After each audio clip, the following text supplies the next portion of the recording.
but did that go about as well as you could have hoped as far as, Alex said you guys graded out really high. Yeah, efficiency-wise, they really couldn't get anything started, third down, all those percentage. It was a extremely high win percentage. But I think the thing I was most proud of was the way the players played together and their spirit and the things that we've been talking about. I thought like you put the tape on and that stood out the most, not the efficiency or the run yards or the pass yards or, any of those numbers. It went beyond numbers, and it's what we've been, sort of pointing towards since day one is to operate as a cohesive unit, to to work well with each other. I have a stupid saying that our job as a defense is to find a way for 1 + 1 to equal 3, meaning that the sum needs to be greater than our individual parts. And I thought we did that. That's what I was most proud of. Jim, Martin said, off that, the loafs, that when you don't see the guys celebrating with their teammates after a big play, when did you sort of kind of come up with that, what part, to kind of implement that with your defense to get that, kind of, Well, first of all, Martin shouldn't be talking about what goes on in our meetings. So we'll just start with that. But I don't know, every coach has, different things like that. Like there's a lot of kind of loafs on a field. You get passed by a teammate, that's a loaf.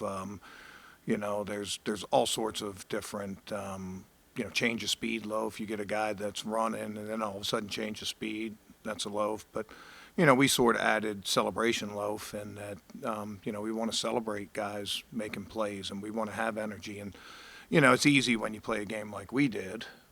Sometimes it's harder when you're getting kicked in the teeth, but we still want to see that. And we still want guys to play hard, play together. And we're going to find ways to get that done. And if it means something silly like that, then mission accomplished. How about Miles' crossover dribble? Your thoughts on that and some of the things that he did in terms of standing up over the center and stuff like that? Yeah, he's a great player and he's going to get attention wherever he goes. We're just trying to move him around, get good matchups. And, I think the thing I liked the most about him was just the way he was an unselfish rusher. Like on that play, he didn't get the sack. But if you watched him, he was celebrating Obo and Awalk and all those other guys that got in it just as much. And, up front, we're trying to sack the quarterback. They didn't give us many opportunities. That the ball was coming out so extremely fast. You can't really judge the way we rushed based on that. But it's all about what the group does. It's all about what the defense does. And when you get guys to buy into that and they can celebrate their teammates and they can be unselfish, I think that's the thing that stood out the most about, the way we used him. When you move him around and you go with the 5D linemen and you move Zadarius all over, how much of that is about creating confusion for what the line and the quarterback are looking at? Well, yeah, but when it's all said and done, they know Miles wears number 95, and he's 6'5" and 270 pounds, and he's not. I used to say that about Calvin Johnson. It's like you move him around, yeah, but he still wears number 81, and he's 6'5", 235, and so. I think that they know who our players are, but I think if we have the ability to have guys that are, we have guys that are multi-dimensional, have multi-dimensional skills, and that gives us the ability to move guys around in different ways. And we talked about that when we signed or traded for Z. From the very beginning, that was an important part of his profile. And having guys flexible, guys like that allow you to, sort of move pieces around. Jim, I know even mentioning that the sacks necessarily weren't there because of how quick the ball was coming out. To still get the pressures, especially Miles and Z, how valuable that ended up being, especially for those to come early. Yeah, the whole idea is, get off the field on third down and keep the points down and things like that. If you're a power hitter, I'll use my tired baseball analogies, but if they're not giving you a pitch over the plate, hard to hit a home run, right? And when the ball was coming out so quick, the Bengals really couldn't get any any kind of development to their passing game. And that had just as much of effect. And like I said, I was proud of the guys and the spirit that they played with. There was nobody getting frustrated. They were getting third and fourth down stops and you know, keeping the score down and, you know, the things that we talked about. And, you know, the numbers will come. But, you know, the whole idea is to play to team football, to have some camaraderie, to play with some spirit. And I think, like I said, that was what I was most proud of. Is it easier to get guys to buy in on the selflessness when you have a talent like 95? I don't know. You know, I mean, I think that's, you know, that's part of a coach's job. That's part of a player's job. You know, a coach needs to sell his plan and his vision, and he needs to come up with ways to put his players in the best positions. And then when you're doing that, then it's easier for players to buy in. But then players have a responsibility to buy in also. It's a two-way street. I don't know that it, you know, has anything to do with, you know, a certain jersey number or anything else. It's just high school football, pee-wee football, NFL, college, you know, playing together and everybody operating as one, operating efficiently, communicating. Those things are probably below the radar when it comes to people love to talk about the scheme and the chess match and everything else. And, you know, I mean, that's important, but that's pretty far down on my list. The team to lead the league in some intangibles like effort and passion. Did you see enough of that in week one, and how does that translate into week two in another tough division? Yeah, week one's over with that. I don't know that, you know, I mean, week one, it was what it was, you know. I mean, I don't know, you say you've seen enough of it. You know, we have 17-game season, and hopefully we play more after that. So our job is to go out and do it every week and to be consistent. And, you know, I think we set a good standard for how we're going to play. And I think it didn't just stand alone. I think, you know, if you saw some of our practices from training camp, you felt some of the same thing. And if you saw our preseason game, I hope you would see the same thing. But, you know, it's just a start. Let's not get ahead of ourselves. It's Pittsburgh, and this is a huge rivalry, an away game, a primetime game. We'll keep the focus on that and not what happened last week. We want to carry over the effort and the toughness and the swag and the badassery and all those things that we talk about. But, you know, that game's over, and our challenge is to do it again this week because this is a big game for our team, for our franchise, for our city. Jim, Anthony Walker got hurt a year ago. He said he wasn't sure he'd make it back. So just how glad are you? What has he meant to the whole operation here? Well, I mean, I think it speaks for itself that he's one of our captains. You know, I mean, he wasn't part of the whole most of the season last year. Wasn't part of most of the off-season program. You know, sporadic in training camp, but he found a way to make his presence felt. He's an experienced player. He's super smart. Understands situations. He's a really good communicator. Makes life easy for the other guys around him. You know, I'm going to run out of time saying nice things about him. So, but he better practice good today.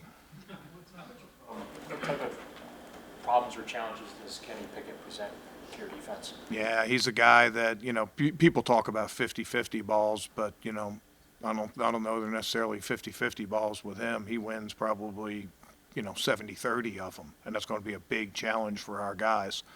You know, I think our guys showed the confidence that they can play with on the outside part of the field against some pretty tough characters in Higgins and Chase. Every week it's a new challenge, and I wouldn't just stop with Pickens. Allen Robinson's an experienced player. Freiermuth, big target for the quarterback. We have a lot of one-on-ones that we have to win, and it's not just going to be, you know, just one player one-on-one. We'll have zones, we'll have man, but you know, if we can have a performance like we had last week, and we can be confident on the outside part of the field. Now, that being said, this is the NFL. They're going to make plays, right? Every week's, you know, I mean, these guys are really good, and they're going to make plays. The thing that we're going to need to see, and we saw it the one time on Denzel when he got the PI, right? We bounced right back, stopped him right after that, and held him to a field goal on that one. right? I think that's what it was. Either that or the missed field goal, I can't remember. But, you know, there's going to come times they're going to make, you know, great catches. That guy's made some insane catches, you know, and he's strong. He's got a good frame. That's going to be a great matchup for fans to watch on Monday night. Last week you talked about the importance of tackling after the catch, and it felt like Grant Delpit made a bunch of those, even on some third downs. How impressed were you with what Grant was able to do? Yeah, I've been watching Grant since college, watched pretty much his whole career. I thought that was probably the best game I've ever seen him play, including college. You know, those safeties that can make everybody right, they can match up in man, did a great job with his disguise. You know, him and Rodney, and even Hickman, they did a great job with their disguise. You know, and has the ability to play down low, can play in the deep part of the field. You know, Grant's off to a great start, and, you know, I'm excited for where he'll go this year if he keeps it up. But again, one game doesn't make a season. We need to be consistent. We need to keep putting it on tape week after week. But I'm really proud to coach a guy like Grant. A lot has been made about your comment about not being everyone's cup of tea. We heard Jim Donovan on the broadcast say, "I like tea," and Stefanski say, "He's our cup of tea." How good is that for you? Does that kind of give you the no seatbelts mantra that you're preaching to the defense? And you know, how good does it feel to have that city and the coaching staff behind you to kind I of don't really unlock? pay attention a lot to it. I'd say this, like, yeah, I expect players to play with their personality. I don't want to coach robots on the field. I expect them to have personality, and every guy's different. We talked about Awalk, and he's a little bit different than Miles, and we talked about Grant, and we talked about, you know, all these different guys. Everybody's got a little different personality, and you can't, like, force feed everybody into those. I am what I am. You know, I embrace it, you know. Sometimes I can ruffle some feathers. Sometimes I can be a little tough, but you know, there's a motive behind it. I've seen a lot of stuff in the NFL, and I have a good idea of what you know, we want to accomplish and what we want to exceed. And sometimes you got to be willing to ruffle a couple feathers to get that out. Our job is to inspire and motivate our players, and there's a lot of different ways to do that. You know, sometimes it's a pat on the back, sometimes it's a bite in the ass, you know. So, you know, I'm prepared to do whatever it takes to get our players ready to play. And really to, like, let the chips fall. I really, you know, really don't care what's said or written about me. A while back mentioned the emphasis on within stopping the third down. You guys had 13 of them on Sunday. Even though week one, as you said, has passed, has there been a certain emphasis that you've brought to this unit that ranked 17th at that last season and wanting to bring that up this season in the weeks to follow? Yeah, I mean, we put a lot of time in. Today, a lot of our stuff is going to be on third down. And, you know, we talk about job of the defense is keeping points down and turning the ball over. And one of the best ways to get off with no points is to get off the field on third down or fourth down stop. Fourth down stop is a turnover. You know, turnover on downs, set the offense up for a score, which we did in that game. We'll keep our eye on those things, but, you know, red zone stops, we didn't play any red zone snaps, but third down stops, you know, that's extremely important to keeping the points down and keeping your guys fresh. Getting the ball back for the offense. You know, we have a pretty good combination of rush, cover, and some blitz looks and things like that. But again, last week is last week. You know, this week we're starting off 0 for 0 on third down. There's no carryover. You know, maybe you stats people might, you know, feel like there's carryover or whatever, but, you know, this game's fresh, this game's new. We got to do the job this week. It's a big game on Monday night, and you know, I know a little bit about this history from my 3 years here before, and you know, this is a very important game for our defense, for our team, for our organization, and for our city. We got one more minute. Last one. We all hear about the steel curtain and how great the Steelers defense has been in the past. Obviously, the Browns kind of get mixed up in that and, you know, are kind of forgotten about. Do you feel like this Monday night game is a chance for your defense to stake a claim in, you know, potentially being the best defense in the NFL? We don't worry about that. We're trying to be the best we can be on a particular Sunday. We'll let the chips fall where they may after that. You know, they have a great, great storied history of defense. we have a lot of respect for what they've done and, you know, and things like that, but none of that is going to mean anything on Monday night. You know, it's going to be the two teams this year, these guys, you know. Let me know if Mean Joe and Jack Lambert are playing, because, you know, if we need a plan for Franco Harris or Lynn Swan or John Stallworth or Franco or Terry Bradshaw, we'll get that ready. But those guys aren't playing. This is a new year. So what's happened in the past, that doesn't mean anything to this game. We have respect for them. We always respect our opponents, but we're going to accentuate us and what we do well and try to give our best performance and not worry about the rest of the league or what's happened in the past or, you know, what's going to happen 10 weeks down the road. Let's keep our eyes on today and Monday night. All right, guys.